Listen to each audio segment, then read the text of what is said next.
Hello friends and welcome back to my channel. तो thumbnail देख के और कैप्शन देख के आपको पता चल गया होगा कि मैं किस टॉपिक पे वीडियो बना रही हूँ।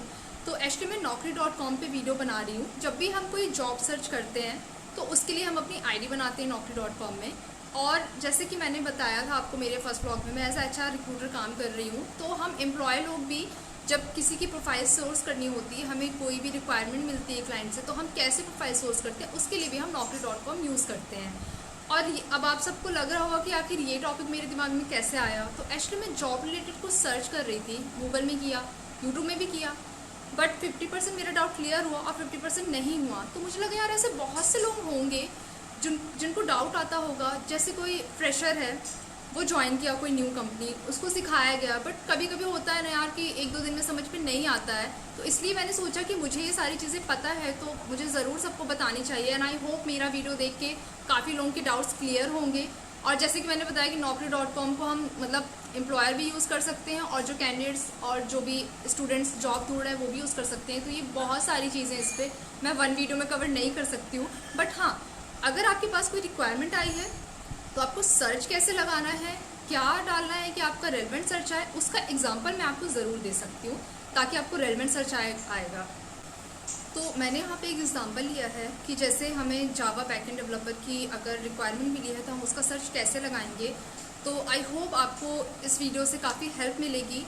एंड आप और क्या जानना चाहते हैं naukri.com के बारे में, प्लीज़ मुझे कमेंट सेक्शन में बताइएगा। और अगर आपको मेरा ये वीडियो अच्छा लगा हो तो प्लीज़ मेरे चैनल को लाइक करिएगा, सब्सक्राइब करिएगा एंड कमेंट करके मुझे ज़रूर बताइएगा आपको क्या समझ पे आया और क्या नहीं आया और क्या आप जानना चाहते हैं।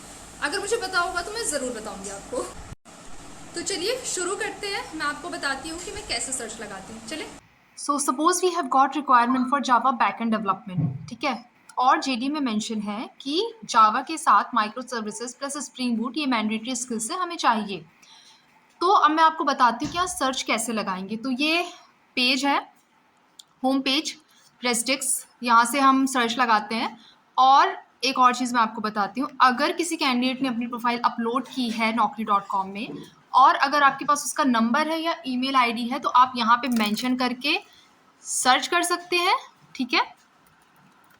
ईमेल आईडी और नंबर कुछ भी मेंशन करके आप सर्च कर सकते हैं। और ये रीसेंट सर्च मतलब अभी सेम जो क्रेडेंशियल्स हैं मेरे टीम मेंबर्स भी यूज़ कर रहे हैं, तो उन्होंने क्या सर्च लगाया वो सब यहाँ पे दिख रहा है। तो इससे अपन को ज़्यादा मतलब नहीं है, अपन को अपने सर्च से मतलब रखना है, ठीक है। तो चलो ठीक है, यहाँ पे चलते हैं। Always use double quotation mark then press left arrow key. सो मैंने यहाँ पे जावा मेंशन किया हुआ है, जावा डेवलपर भी मेंशन कर देते हैं और जावा डेवलपमेंट भी मेंशन कर देते हैं।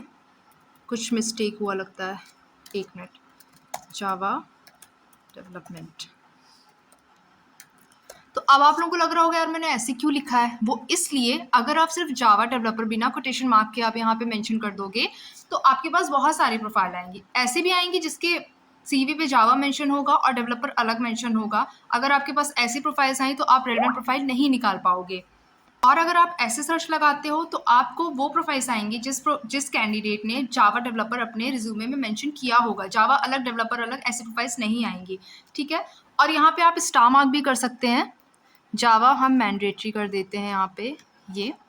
और भी हम यहाँ पे लिख सकते हैं क्योंकि बहुत सारे कैंडिडेट होते हैं जो अलग अलग तरीके से अपनी प्रोफाइल में लिखते हैं। तो ये देखिए मैं यहाँ पे लिख रही हूँ,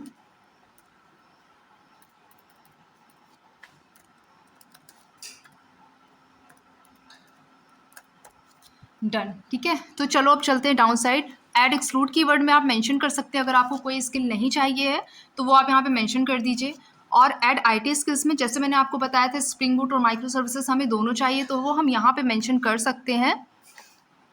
और हमें रेलेवेंट ईयर ऑफ एक्सपीरियंस कितना चाहिए वो भी हम यहाँ पे मेंशन कर सकते हैं। बट मैं दूसरे तरीके से सर्च करती हूँ, वो मैं आपको बताऊंगी। मैं इनसाइड सर्च लगा के सर्च करती हूँ, उससे मुझे ज़्यादा रेलेवेंट प्रोफाइल आती है। क्योंकि कई बार कैंडिडेट, अगर मैंने यहाँ पे स्प्रिंग बूट मेंशन कर दिया और 3 ईयर्स रेलेवेंट एक्सपीरियंस मेंशन कर दिया, अब अगर कैंडिडेट ने वो एक्सपीरियंस अपने प्रोफाइल में नहीं अपडेट किया होगा, अगर उसकी प्रोफाइल अपडेटेड नहीं होगी तो फिर मुझे CV नहीं मिलेगा, प्रॉपर CV। तो इस वजह से मैं यहाँ पे मेंशन नहीं करती हूँ। और एक्सपीरियंस, चलिए मान लेते हैं कि मुझे ओवरऑल 3 to 5 ईयर्स एक्सपीरियंस देखना है, तो मैंने यहाँ पे या 3 to 6 7 कुछ भी कर सकते हैं, ठीक है। मेंशन कर दिया, जो भी आपके जेडी में मेंशन हो। तो चलिए अब लोकेशन में आते हैं। तो क्लाइंट ने मेंशन किया है कि हमारी वर्किंग लोकेशन दिल्ली है, तो आप यहाँ पे दिल्ली भी मेंशन कर सकते हैं। अदरवाइज़ कुछ ऐसे कैंडिडेट भी होते हैं कि बाई चांस चलो कैंडिडेट की करंट लोकेशन है बैंगलोर, बट वो चाहता है कि यार मुझे दिल्ली की जॉब मिल जाए, तो ऐसे में कैंडिडेट्स अपनी प्रेफर्ड लोकेशन में मेंशन करके रखते हैं दिल्ली। तो आप यहाँ पे चेंज प्रेफर्ड लोकेशन भी कर सकते हैं। यहाँ पे आप इसको रिमूव करके अगर कैंडिडेट रीलोकेट करने के लिए रेडी है तो यहाँ पे आप दिल्ली मेंशन कर दो, न्यू दिल्ली, ओके। और यहाँ पे आपको कोई भी कोई भी लोकेशन आप मेंशन कर सकते हो, हैदराबाद, बैंगलोर, चेन्नई, जहाँ का भी आप सर्च करना चाहो आप मेंशन कर सकते हो। Otherwise anywhere in north India, south India आप एशिया मेंशन कर सकते हो, ठीक है। और नेक्स्ट है हमारा एनुअल सैलरी। तो चलो देखते हैं क्लाइंट का बजट क्या है। 3 to 5 ईयर्स के लिए अगर मैक्स हमें क्लाइंट दे रहा है 20 lakhs पर एनम, तो हमें ऐसा कैंडिडेट ढूंढना होगा जिसकी करंट 12 या 14 लाख CTC हो, तब उसकी एक्सपेक्टेशन होगी 18, 19 या 20 lakhs। तो मैं यहाँ पे 0 to 13 lakhs लिख रही हूँ। तो मुझे वही प्रोफाइल आएंगे जिनका मैक्स CTC 13 होगा, 0 to 13 होगा। अब चलते हैं एम्प्लॉयमेंट्स डिटेल में। तो फंक्शनल एरिया, अगर आप किसी क्लाइंट ने पर्टिकुलर मेंशन किया हुआ है, वो फंक्शनल एरिया, इंडस्ट्री, कंपनी, सब आप यहाँ पे मेंशन कर सकते हो। तो ये हमेशा मेंशन नहीं करना होता है डेजिग्नेशन वगैरह, अगर कोई ऐसे निश रिक्वायरमेंट है तो आप उस पर मेंशन कर सकते हो। और 0 to 15 डेज है नोटिस पीरियड। क्लाइंट कितनी जल्दी चाहता है कि हमारा कैंडिडेट ज्वाइन कर ले, 15 डेज़ होता है, 1 month, currently serving 2 months, 3 months, तो आप यहाँ पे मेंशन कर सकते हो। तो मैं 15 डेज़ और करंटली सर्विंग लगा देती हूँ।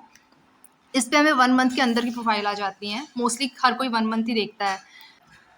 तो चलो एजुकेशन डिटेल्स में आ जाते हैं। स्पेसिफिक क्वालिफिकेशन है, UG, PG, ये सारी चीज़ें लिखी हुई हैं यहाँ पे। अगर आपको चाहिए, आपके जेडी में मेंशन है कि उन्हें बीटेक कैंडिडेट चाहिए या फिर MBA वाला चाहिए, तो आप यहाँ पे सारी चीज़ें मेंशन कर सकते हो।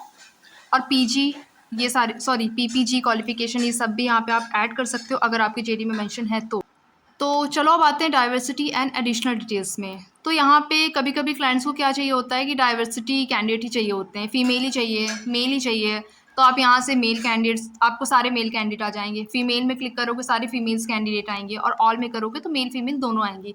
कैंडिडेट कैटेगरी, कैंडिडेट की एज वगैरह आप मेंशन कर सकते हो यहाँ पे। वर्क डिटेल्स वगैरह सब यहाँ पे आप मेंशन कर सकते हो। और एक सबसे इम्पॉर्टेंट बात, कई बार क्या होता है बहुत सारी प्रोफाइल्स, अब मुझे 1000 प्रोफाइल आई तो मुझे कैसे पता चलेगा कि कैंडिडेट मतलब बहुत ज़्यादा एक्टिव होगा या नहीं होगा। हो सकता है किसी ने अपनी प्रोफाइल 15 डेज़ या 30 डेज़ पहले मॉडिफाई की हो। तो अगर आप न्यू रजिस्ट्रेशन में क्लिक करोगे जाके, तो वहाँ पे आपको हो सकता है शायद 10 या 15 प्रोफाइल ही आए, लेकिन वही प्रोफाइल आएंगे जिन्होंने recently 1 or 2 days back registration नौकरी में रजिस्टर किया है जॉब को ढूंढने के लिए। तो आप ऐसे भी लगा सकते हो। अदरवाइज मॉडिफाई कैंडिडेट ने, जिसने अपनी प्रोफाइल रिसेंटली मॉडिफाई की होगी, उसके आएंगे। पर यहाँ पे ऑल कैंडिडेट में लगा दो आप। और दूसरी चीज़, एक्टिव इन 30 डेज और 15 डेज, तो आपको वही प्रोफाइल्स आएंगी जो कैंडिडेट 15 डेज बैक एक्टिव होंगे। उसके पहले अगर कैंडिडेट 1 month पहले एक्टिव है, 60 डेज पहले एक्टिव है, तो क्या गारंटी कि वो जॉब ढूंढ रहा होगा। तो ये 2 चीज़ें हम यूज़ कर सकते हैं, मॉडिफाई कैंडिडेट, और अगर नहीं कर रहे हैं तो 15 डेज, एक्टिव इन 15 डेज, आप ये कर सकते हो। तो चलो देखते हैं कितनी प्रोफाइल आती हैं।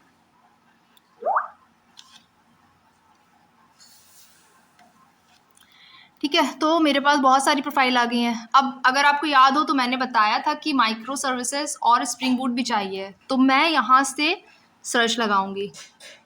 कीवर्ड्स में आते हैं, इसे इनसाइड सर्च बोलते हैं। अब क्या होता है, माइक्रो सर्विसेज को लोग कई बार ऐसे लिखते हैं, माइक्रो सर्विसेज, आई मीन जो कैंडिडेट्स होते हैं हमारे, और यहाँ पे माइक्रो स्पेस सर्विसेज। तो अब हमारे पास दोनों प्रोफाइल्स आएंगी जिसने माइक्रो सर्विसेज लिखा होगा प्लस माइक्रो स्पेस सर्विसेज भी लिखा होगा, और हमें चाहिए है स्प्रिंग बूट भी। तो यहाँ पे हम एंड का यूज़ करेंगे, देन अगेन स्पेस बूट और स्प्रिंग बूट।